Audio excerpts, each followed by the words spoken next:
Boa noite a todos, tudo bem? Estou me sentindo em casa, vim de Cuiabá, a temperatura praticamente a mesma, né?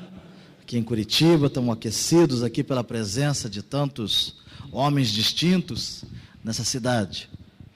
Quero agradecer ao Douglas e a toda a diretoria, né? Todos aqueles que estão aí à frente desse trabalho do Holy Hour.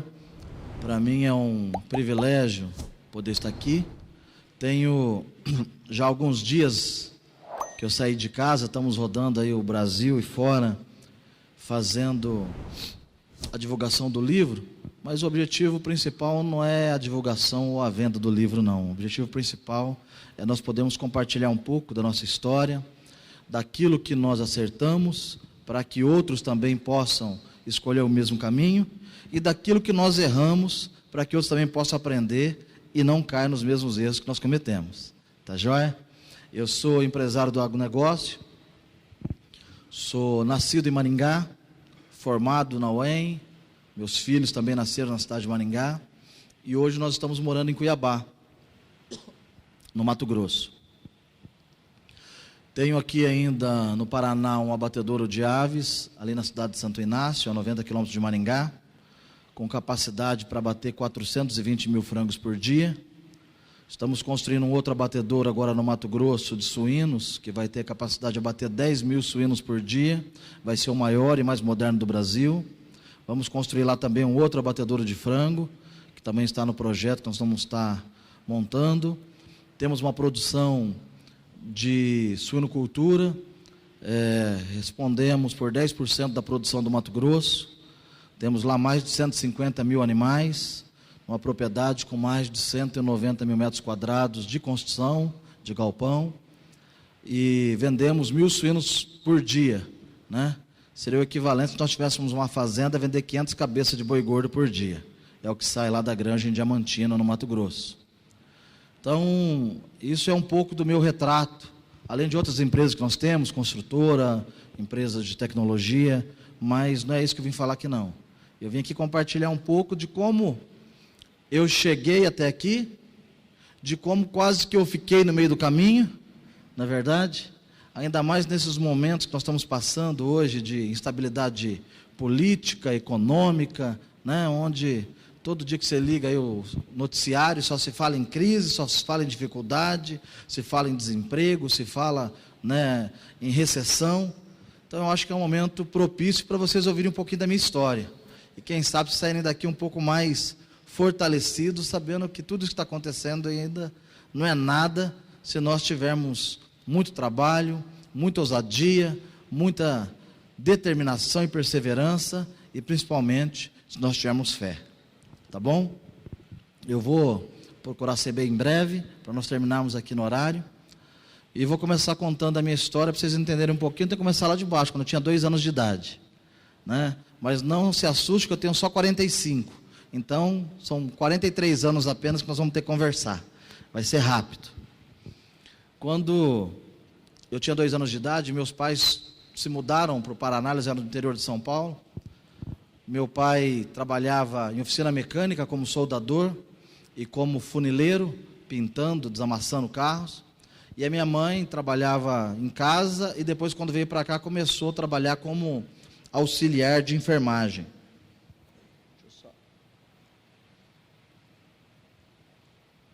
Quando veio para o Paraná. Só que o meu pai veio trabalhar aqui atendendo um convite, né, que tinham aberto pela Copel para construir a usina hidrelétrica lá em Camorão, no noroeste do estado. E aí ele veio para cá para arrumar esse emprego de soldador. Mas como no princípio ele mudou para Maringá, e lá em Camorão era um serviço temporário, é só terminar a usina, ele ia e ficava lá 1, 2 semanas fora de casa, e depois ele regressava no fim de semana aqui lá para Maringá. Só que ali para os anos 70, né, hoje acho que não acontece mais isso, aqui em Curitiba também não, os homens não eram lá muito fiéis, e quando saía de casa era pretexto para dar uma escapadinha, dar uma saidinha, né, arrumar uns enroscos. E o meu pai era todo meio estilo galã, meio parecido assim com Elvis Presley, com Teletona. Até eu acho que por isso que minha mãe casou com ele, né? Olhos claros, daquele tipo bem afeiçoado. E lá em Camorão ele acabou se envolvendo com algumas desses casos extraconjugais.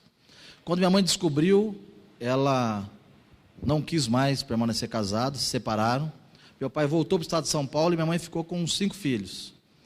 Nós tínhamos uma irmã adotiva de 9 anos, a minha irmã mais velha também tinha 9, mais 2 irmãos e eu caçula com 2.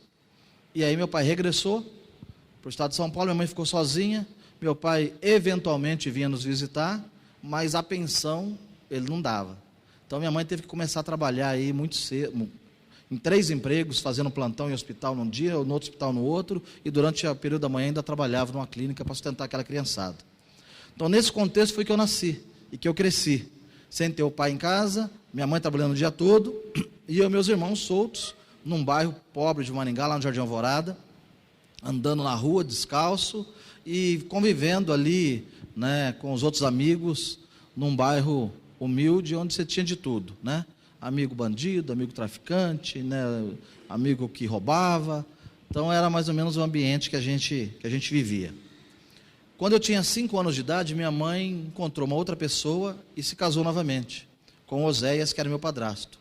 E para mim ele passou a ser meu pai, porque eu não tinha pai, ele saiu 2 anos de idade, eu nem me lembrava do meu pai. Então Oséias passou a ser aquela figura paterna dentro de casa e aquele cara que me abraçava, cuidava de mim, que jogava bola, jogava burquinha, que limpava minhas barras, era o Oséias que fazia. Eu passava mais tempo perto do Oséias do que da minha mãe. E aí ele trabalhava vendendo, de repente ele tomou a iniciativa e falou, vou ser empreendedor. Comprou uma mercearia lá na Vila Nova, em Maringá, do lado do 4º Batalhão, mais ou menos o tamanho desse canto aqui, assim, tinha uns 40 metros quadrados a mercearia. E lá fui eu para o meu primeiro emprego, trabalhar junto com ele. Então eu estudava pela manhã no colégio público, à tarde eu estava na mercearia, trabalhando com Oséias. Só que quando eu chegava em casa à noite, ele não dava folga. Falava assim, me chamava de Neguinho. Neguinho, você não pode ser enrolado na mercearia. Então você tem que ser bom de matemática, tem que saber fazer conta. E aí ele ficava em casa e começava a me treinar. Ó, se vier uma cliente comprar 2 pacotes de macarrão, que custa tanto, mais um massa tomate que custa tanto, e te der tanto, quanto você vai dar de troco? Só que eu não podia usar papel, caneta, não podia contar nos dedos, eu tinha que colocar a mão assim e ficar olhando para ele. E ele ia fazendo pergunta em cima de pergunta, eu tinha que ficar raciocinando e respondendo para ele, dividindo, multiplicando, somando, subtraindo, e assim ele foi me treinando. E eu consegui com isso, e eu utilizo esse raciocínio meu rápido, lógico, até hoje até nos meus negócios, e também quando eu estudava, né? Estudei a vida toda em colégio público, mesmo assim, quando fui fazer o vestibular, passei em primeiro lugar no curso que eu fui fazer, que era zootecnia. Teoricamente era um curso fácil de entrar, você precisava de 350 pontos na UEM, mas eu fiz 1.013 pontos, passei entre os melhores resultados da universidade e entrava em qualquer curso, medicina, odonto, porque ele me treinou e me capacitou. Então Oséias para mim era o meu herói, era aquele que eu cuidava, que quando eu aprontava alguma coisa, eu ia para a escola e com 15 anos de idade, eu tinha menos de 1,50 m, com 15. Imagina com 7, com 8, né? E diz que todo baixinho é meio invocado, não é verdade? E aí eu ia para a escola e eu arrumava confusão quase todo dia na escola. E aí, como a mercearia ficava no meio do caminho, do bairro para a escola, então, na hora que eu chegava na mercearia, primeiro que saía da escola, já ia lá me dedar, né? Aí o Oséias perguntava, e aí, você brigou hoje de novo? Ah, o menino mexeu comigo, acabei brigando. Bateu ou apanhou? Bati. Então tá bom, senão você apanhar de novo aqui, né? E de vez em quando a diretora me chamava lá na escola, mandava um bilhetinho e falava, manda o teu pai e tua mãe vir aqui. Eu nem ia mandar para minha mãe, eu mudava para Oséias e ele ia lá. Aí ele chegava lá, só que antes de ele ir para a escola, ele passava na mercearia, pegava uma caixinha de papelão, colocava um pacote de bolacha, um pacote de café, né? Colocava ali umas guloseimas, umas coisas, e assim ele seguia lá para a diretoria da escola, e chegava lá e falava assim, diretora, vinha eu aqui para a escola, né? A lá estilo Rolando Lero, né? Quando, sem querer, passei na mercearia e me lembrei-me da senhora, né? Escola pública, todo mundo com dificuldade, se todos os pais ajudassem, seria melhor a escola. Então está aqui um presentinho, uma lembrancinha, né, para a escola. Mas o que é mesmo que a senhora queria falar comigo? E aí a diretora toda sem graça, né? Falava, ó, seu Zé, você vê o Reinaldinho, ele é um bom aluno, inteligente, mas meio hiperalto. Pode deixar. Eu e a mãe dele vamos corrigi-lo, não vai acontecer mais. E assim ele limpando a minha barra. Né? Tudo que fazia de errado, minha mãe às vezes queria me pegar, ele falava, não, Eneida, deixa, eu vou conversar com ele. Então ele foi se tornando para mim aquele pai herói, aquele que você se espelhava nele. Só que meus irmãos já eram adolescentes e não aceitavam muito a figura do meu padrasto como pai deles.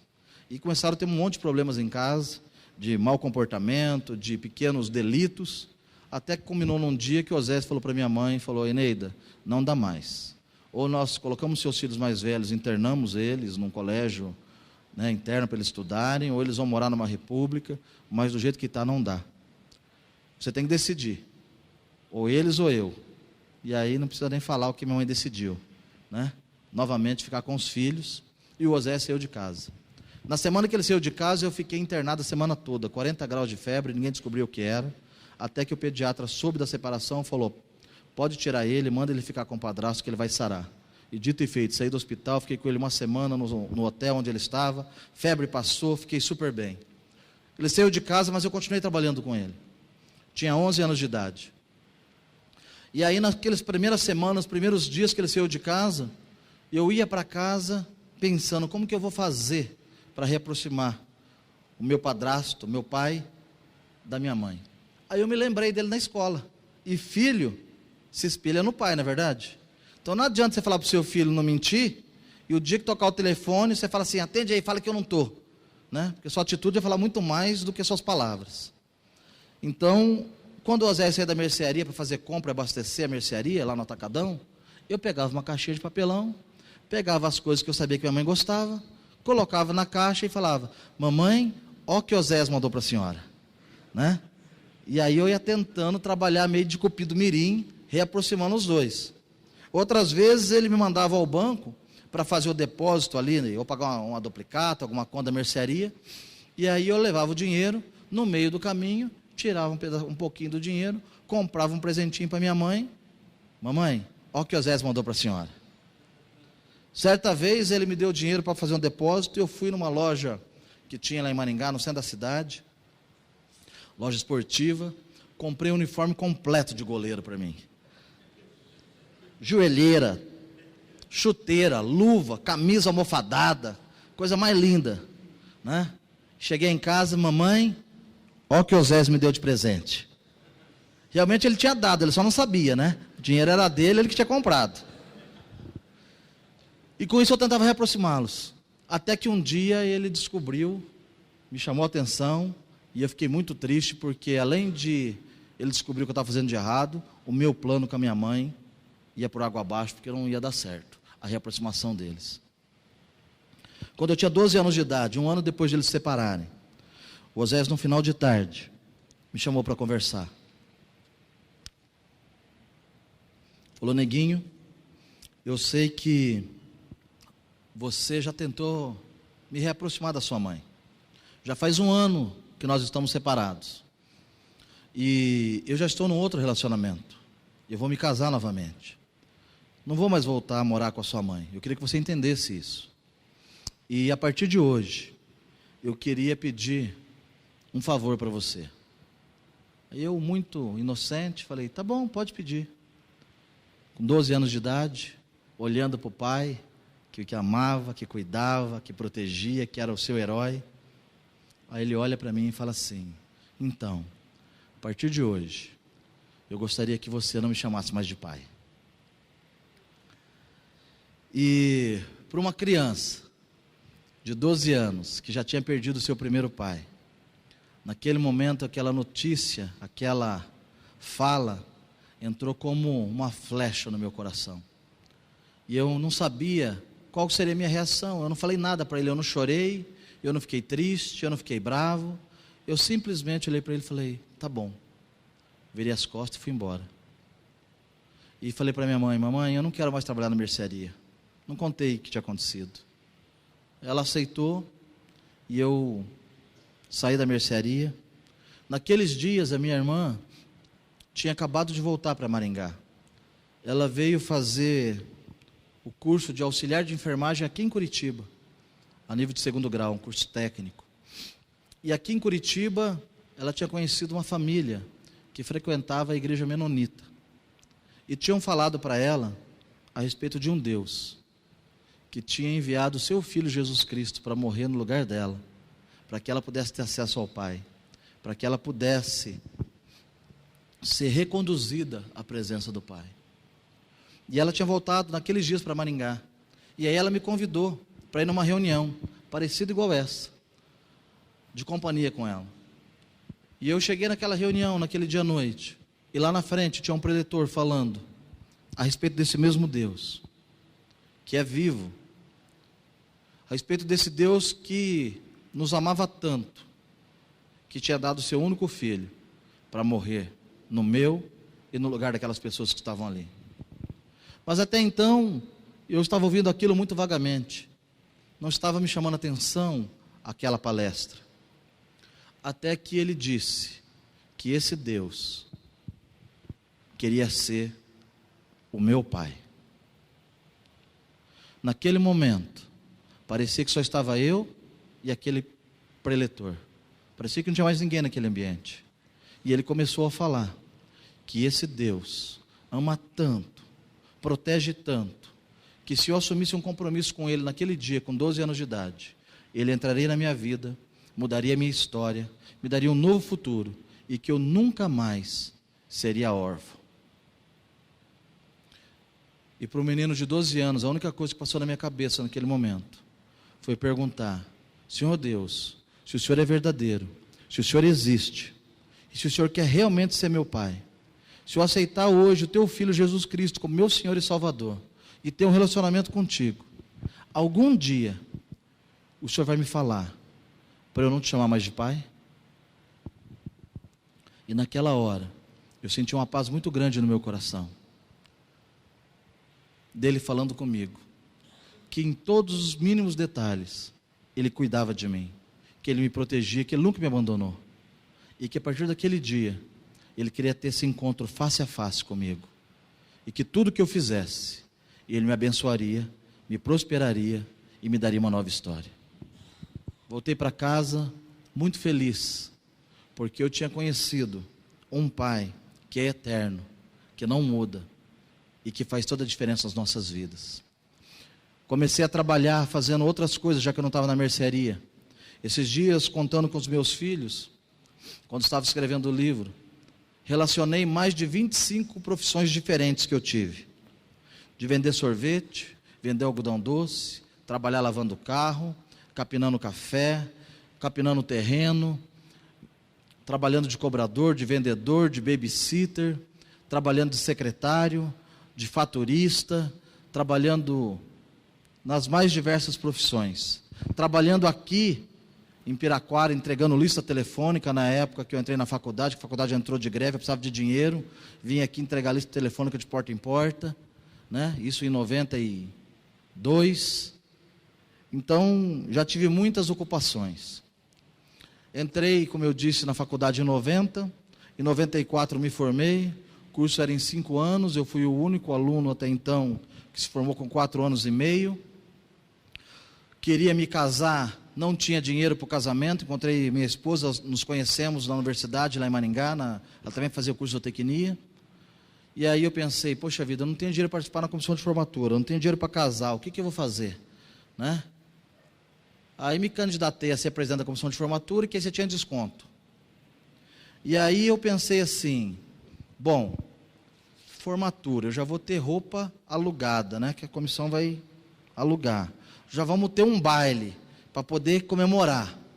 Só falta uma coisa, um jantar, né, para receber os convidados.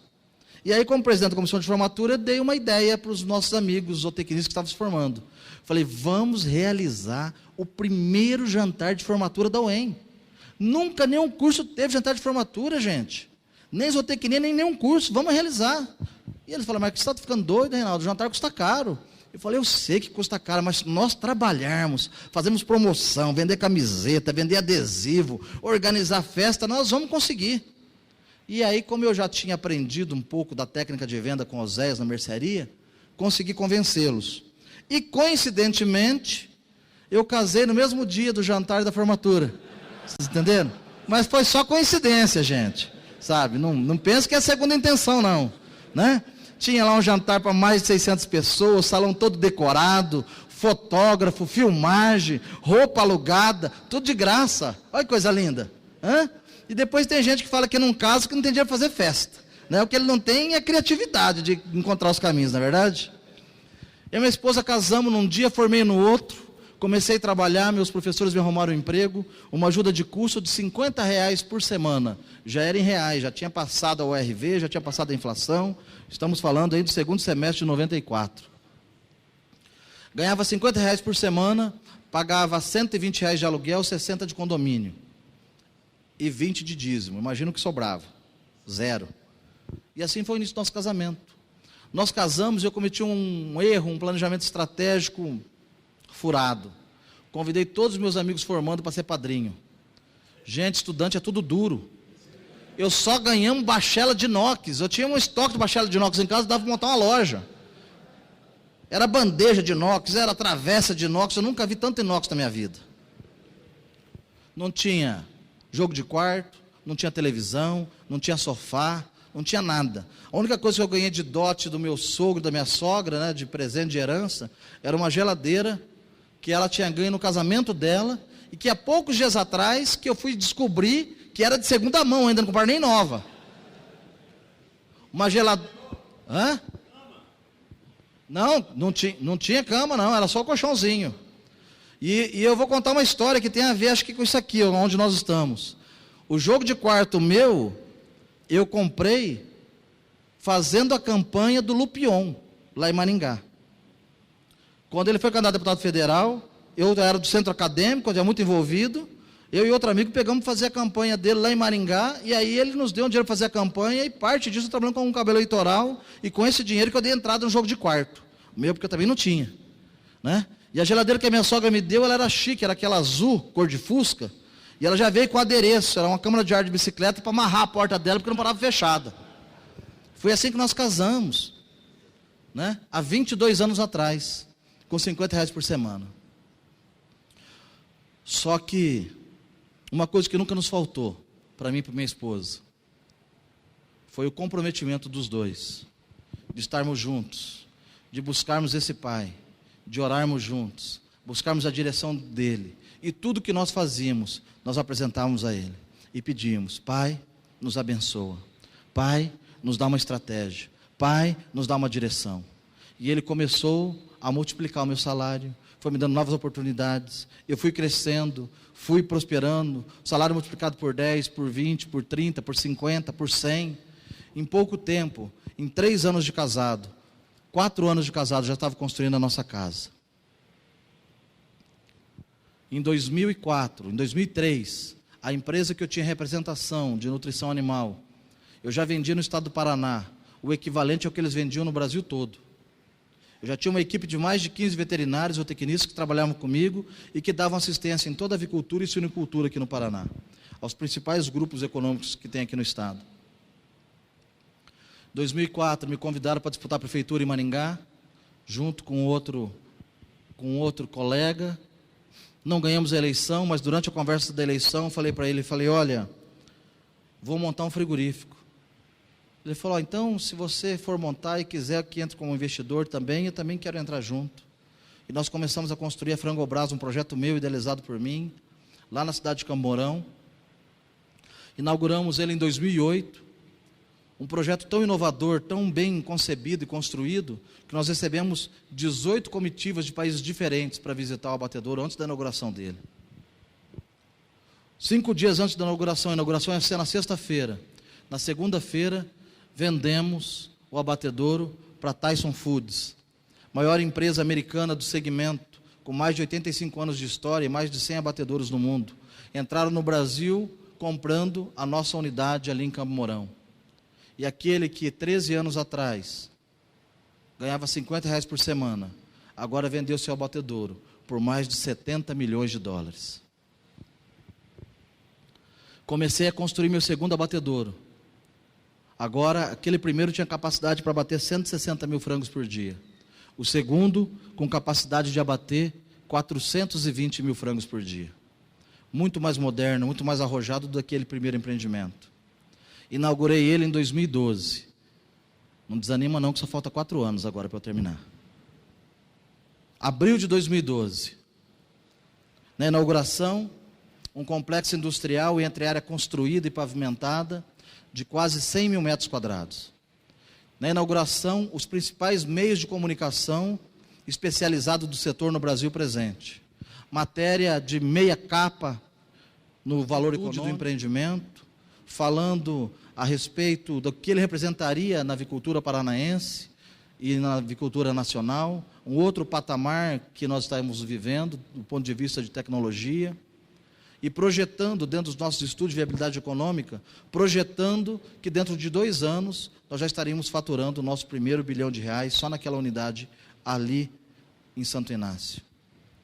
No meio desse glamour todo, vivendo uma vida muito tranquila, viajando para a Europa, Estados Unidos, 20, 30 dias fora, todos os carros importados, moto, tudo que eu queria nós tínhamos, com avião em sociedade, com apartamento na praia aqui em Santa Catarina, num dos melhores condomínios da região sul do Brasil, aonde os vizinhos eram grandes empresários aqui de Curitiba, do interior de Santa Catarina, grandes celebridades do futebol, Neymar, Diego Tardelli, Diego jogava no Santos, vários jogadores de futebol, vizinhos nossos do mesmo condomínio, né? Vivendo o melhor momento que nós tínhamos. Inauguramos a BR Frango. No mês seguinte da inauguração, crise nos Estados Unidos, seca, quebra da produção americana, da safra e as commodities, mais ou menos a mesma situação, só que muito mais complicada, mais ampliada naquele momento. Milho que era R$17 o saco, foi para 35. Você comprava milho com 90 dias de prazo, de repente o produtor só vendia se fosse à vista. Farelo de soja era R$500 a tonelada, em 30 dias ele foi para 1.500, triplicou de preço. Você tinha 60 dias de prazo no farelo para comprar, agora para a sua carreta entrar na fila, só depois que você fizesse a TED e ele confirmasse que entrou o depósito. Senão nem na fila de carregamento entrava. Se vocês forem puxar na memória e se atentarem, tiveram mais de dezenas de reportagens, Jornal Nacional, nos principais meios de comunicação, produtores soltando frango na rua, matando pintinho, porque não tinha dinheiro e não tinha grãos para sustentar. Em 6 meses de inauguração, nós já acumulávamos mais de 30 milhões de reais de prejuízo. Eu era sócio majoritário, tinha mais 3 sócios, que não eram do segmento. Eu sabia que isso ia mudar, que não ia persistir, que daqui a uns dias ia dar a volta por cima.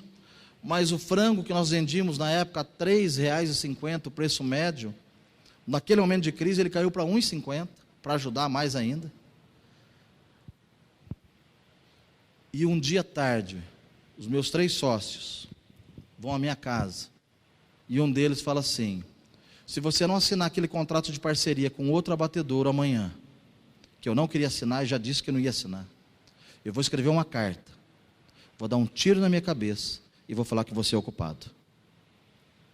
E naquele momento de pressão, eu tomei uma decisão e falei: tudo bem, eu vou assinar, mas o dia que esse outro sócio entrar, nós vamos contratar uma empresa, vamos fazer um valuation da empresa, vocês vão comprar a minha parte e vocês tocam o negócio com ele, porque eu não acredito nessa sociedade. Se na nossa negociação 3 vezes ele já mudou de opinião, imagina depois que assinar o contrato. Mas eles estavam cegos, queriam fazer a qualquer custo. Assinamos o contrato e esse parceiro entrou em outubro de 2012 no frigorífico para ajudar a tocar, com a prerrogativa de que colocaria o dinheiro para saldar as dívidas todas que iam começar a vencer. Ficou 2 meses lá, não colocou um centavo. Usou todo o nosso estoque, começou a depredar o nosso patrimônio, e todo dia que ia conversar com ele: não, amanhã está chegando uma operação no banco, vai ser um dinheiro, amanhã eu coloco, e foi, fizemos 3 de extrato, ele não assinava. Início de janeiro, faço uma notificação para ele para romper o contrato. Ele traz os capangas dele da fazenda do Mato Grosso, coloca na porta do frigorífico e não me deixa entrar mais. Numa ação fraudulenta, falsificam a assinatura, vem aqui em Curitiba, no Ministério da Agricultura, na Superintendência, e transfere o meu CIF, o CIF do frigorífico, o Serviço de Inspeção Federal, ou seja, a licença para abater, para o nome da empresa dele. Eu tenho que entrar na justiça para poder ter reintegração de posse. Depois de quase 6 meses que eu consigo a reintegração. Durante esse período, os funcionários, 700 funcionários no frigorífico, todo o nome da minha empresa, no meu nome, ele mandava embora, falava, amanhã você não precisa vir trabalhar mais não. Só que não pagava o salário que ele tinha trabalhado o mês, não fazia rescisão e falava, vai buscar teus direitos. Não estava no nome dele. Eu que não tinha uma ação trabalhista, em poucos meses tinha mais de 500. A dívida naqueles meses que ele ficou ali na posse do frigorífico, nem o juro, que era o período de carência do financiamento que eu tinha do BNDES no Banco do Brasil, nem os juros ele e os sócios pagaram. E a dívida, que era 10 anos de prazo, com 2 de carência, venceu toda antecipada. E eu estava com 120 milhões de dívida vencida. Recebi na minha casa mais visitas de oficiais de justiça do que de amigos por muitos meses. Mais de 100 execuções judiciais. Porque não estavam pagando nada. Quando eu consegui reintegração de posse e entrei no frigorífico, no dia 1º de agosto de 2013, 7 dias após, a prefeitura do município de Santo Inácio, numa ação orquestrada, num conluio deste empresário, com alguns políticos aqui paranaenses, que estão na mídia aí todo dia, que vocês os conhecem, fizeram com que o município, a qual o prefeito pertencia a um partido político, e o deputado, que era o presidente desse partido político, tinha sido, esse empresário era o maior financiador das campanhas dele, convenceu o prefeito a entrar com uma ação no Tribunal de Justiça, dizendo que se eu reassumisse o frigorífico, a cidade ia quebrar. E o presidente do Tribunal de Justiça do Paraná, por 1 milhão de motivos, no mesmo dia, deu a posse do meu frigorífico de volta para o outro empresário. Aquilo que estava no meu nome, que eu tinha construído, que estava meu dinheiro, que as dívidas estavam todas no meu nome, o judiciário dá para outro tomar conta. Naquele dia, eu fui para o meu quarto. Falei, pai, eu preciso de uma estratégia. Preciso de uma direção. Fiquei sexta, sábado e domingo trancado no meu quarto, pedindo para o meu pai me dar uma direção. Sem comer, sem beber, só lendo a palavra dele e pedindo uma direção. Ele me deu uma estratégia. Tomei uma decisão. Naquela segunda-feira, eu falei, a partir de hoje eu não vou pedir mais nada. Eu vou só agradecer. Fiquei em casa, não tinha mais carro, não tinha mais dinheiro, não tinha dinheiro nem para ir no mercado. Uma semana, cantando, adorando e agradecendo a meu pai, porque eu sabia que ele ia bradar e que ele ia mudar a minha história. Na sexta-feira, ao ligar a televisão, noticiário, Jornal Estadual, 2ª edição, presidente do Tribunal da Justiça do Paraná é internado com suspeita de ataque cardíaco. Na segunda-feira, ele entra com pedido de aposentadoria compulsória. Na terça-feira, o CNJ, que é o órgão que fiscaliza o judiciário, não aceita o seu pedido de aposentadoria e o afasta. E o filho dele tinha sido também nomeado conselheiro do Tribunal de Contas, também afastado. E a primeira decisão do novo presidente do Tribunal de Justiça, uma das primeiras decisões, é retornar a posse do meu frigorífico para mim. Falando do absurdo, da arbitrariedade que foi cometido. Nesse momento, tomo uma decisão de ousadia, converso com meus sócios e compro a parte deles, parcelado, sem dinheiro nem para entrada. Falei, meu Deus vai me dar direção. Assinei o contrato com eles no dia 28 de janeiro. No dia 29, fechei um contrato de parceria com a JBS, arrendei o frigorífico. Eles assumiram o pagamento através do arrendamento de todas as dívidas que eu tinha. E ainda por cima, assumi novos desafios do Mato Grosso, que são essas granjas lá, que é esse abatedouro que eu estou construindo. E de um dia para o outro, eu saí de uma dívida de 120 milhões de reais para um superávit de mais de 250 milhões de reais. Porque o meu pai tem prazer em cuidar dos seus filhos. Porque quando nós confiamos nele e fazemos o nosso possível, ele faz o impossível. Início de fevereiro, eu ainda não tinha, fiz negócio com eles, ainda não tinha o CIF. Início de fevereiro, uma matéria de capa da revista Veja, falando a estratégia do governo do PT em se manter 20 anos no poder. Estamos falando em fevereiro de 2014. Onde eles trocavam ministérios por apoio político de deputados. E fala o caso do meu abatedouro, que estava fechado, porque o presidente do partido estava no auge de quando eu vendi aquele meu abatedouro. Porque tudo aquilo que nós perdemos, o nosso Pai é fiel.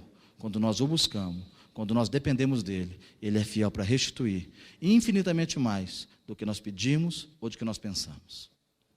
Nessa noite, eu quero convidar você para ficar de pé. E eu vim aqui só para contar um pouco da minha história. Isso é 10% do que eu estou contando ali no livro, por conta do horário. Mas se você nessa noite quer assumir um compromisso com esse Pai, eu quero te dar a oportunidade. Nós não estamos falando aqui de religião, não estamos falando de placa de igreja, e eu não quero saber. Que dirá o nosso Pai? Ele não olha para a placa de igreja, ele olha para o seu coração, e ele fala: meu filho, eu quero ter um compromisso com você. Deixe-me me aproximar de você. Deixe eu resolver as suas causas. Deixe eu resolver os desafios que você tem, as dificuldades que você está passando. Eu quero fazer a diferença na sua vida. É isso que ele está falando aqui nesta noite.